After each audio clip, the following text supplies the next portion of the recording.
All right. So, I mean, we have seen the shortest distance between 2 points, right? Like in the previous class, we have seen what's the shortest distance between 2 points, how to calculate the shortest distance between 2 points, right? So let's say you are given x1, y1, and you're given x2, y2, and the shortest distance between both the points will be under root of x2 minus x1. What was the formula? Under root of, just a second. The formula was under root of x2 minus x1 square plus y2 minus y1 square, right? So that was the formula for the distance between 2 points, x1, y1 and x2, y2. Now let's say if you need to find the distance between a point and a line. Okay, let's say you need to find a distance between a point and a line. Okay, let's say this is a point P x1, y1, and you have a line here which is ax plus by plus c is equal to 0, right? And let's say you need to find the shortest distance between this point to this line, because there are many distances possible, right? From this point, you can come to this line like this, right? You can find a distance, you can find this distance, you can find this distance, right?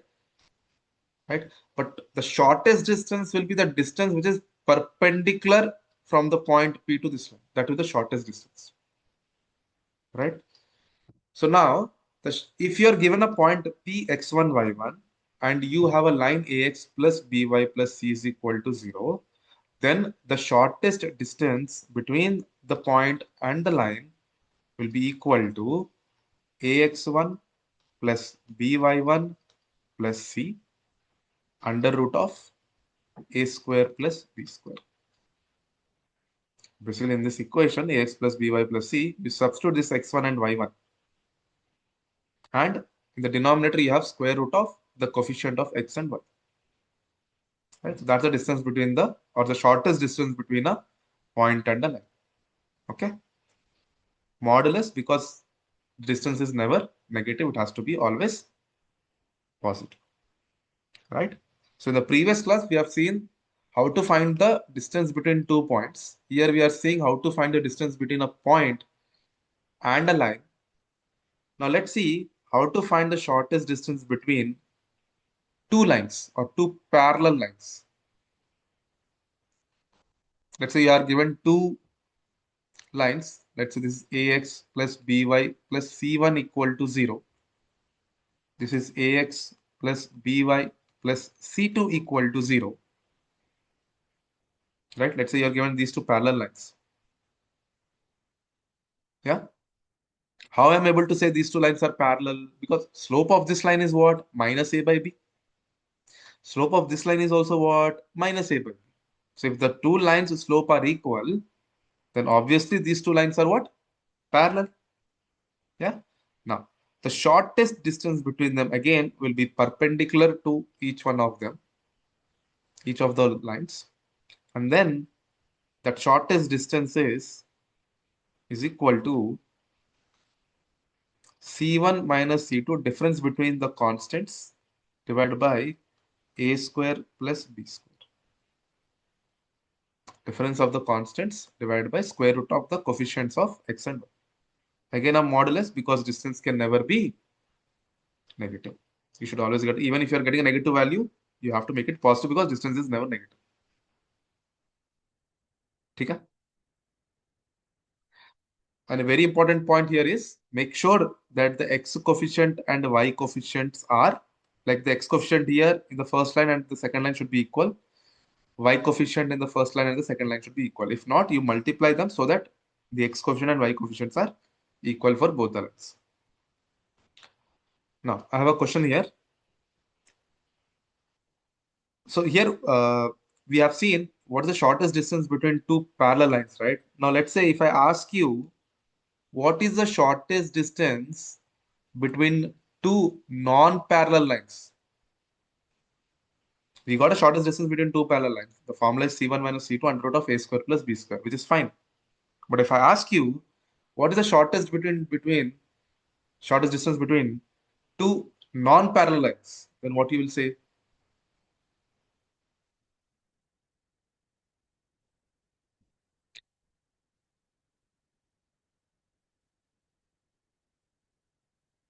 It will be 0.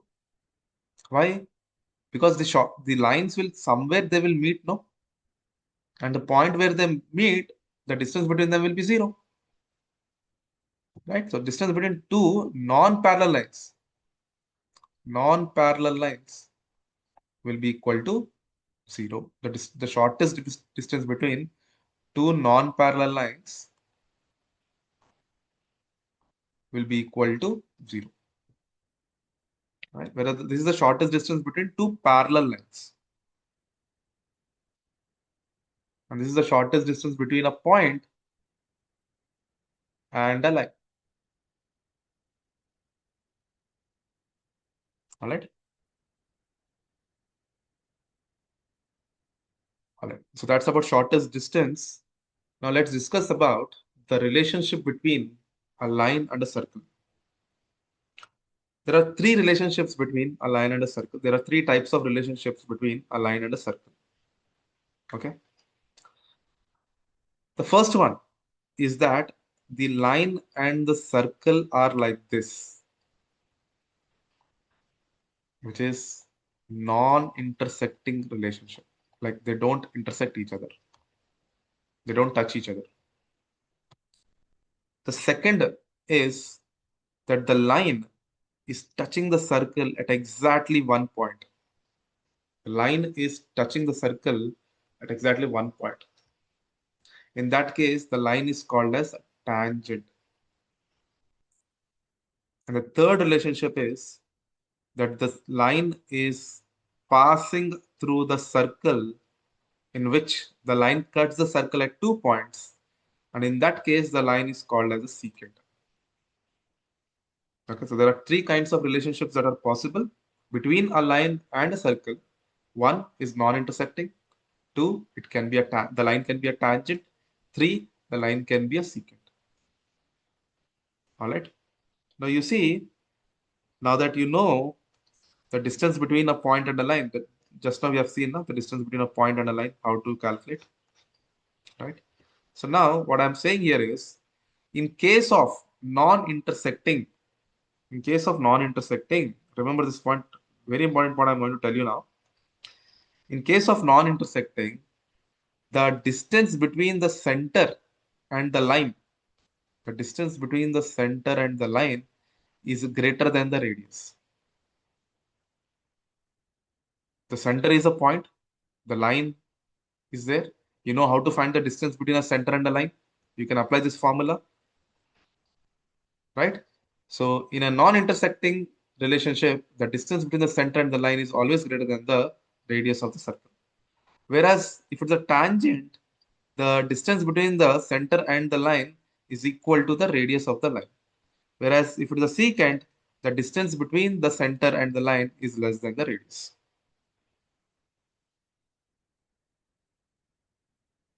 Okay? So I've told you two things here. First thing, how to find the distance between a point and a circle. How to find the distance between a line, between the two lines. Sorry, I told you how to find the distance between a point and a line, and how to find the shortest distance between two parallel lines. And then we have seen the relationship between a line and a circle.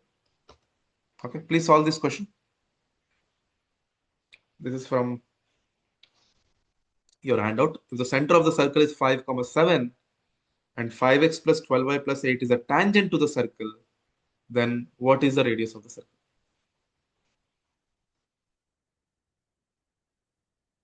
I'll give you 1 minute of time.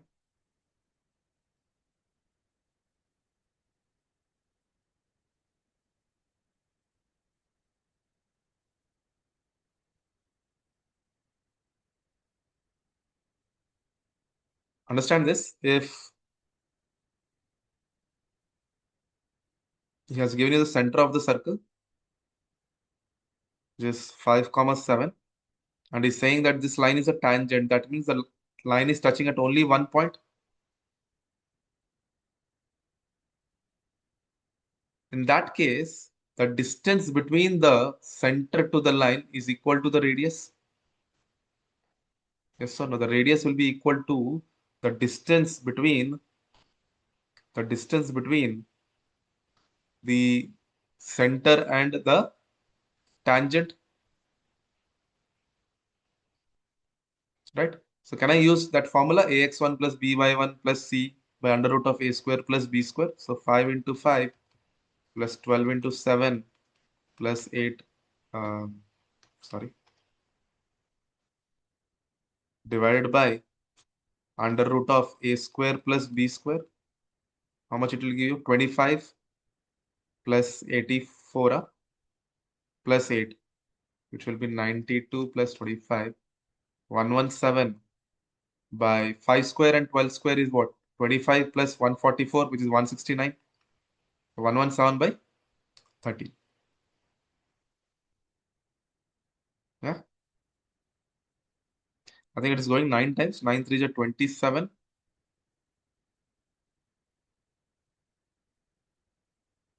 9 times, right?